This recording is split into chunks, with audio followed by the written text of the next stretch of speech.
ዶክተሮች እስከዛሬ ምንም ቢሆን ደም እየፈሰሰው ቢቆስልም ቢሰዋም ምንም ቢልም ሁሉንም ጥርሳችንን ነክሰን ይዘን ወጥተናል።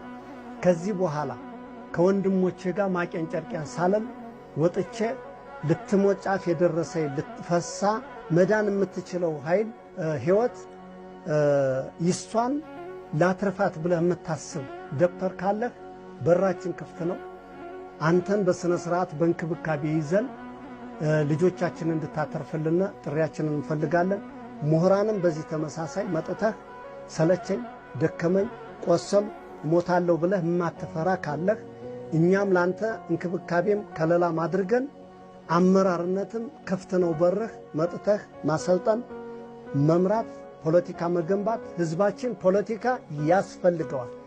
ለረጅም ዓመት አሁንም በፖለቲካ በውሸት ትርክት እየተሰጣቸው እነዚህ ምን ሊያደርጉ እነዚህ ነገር ሊመሯችሁ እያለ ብዙ የሚያደናክር ስላለ ለዚህ ግንዛቤ ለህዝባችን ለመስጠት ያስፈልገና ማለት ነው።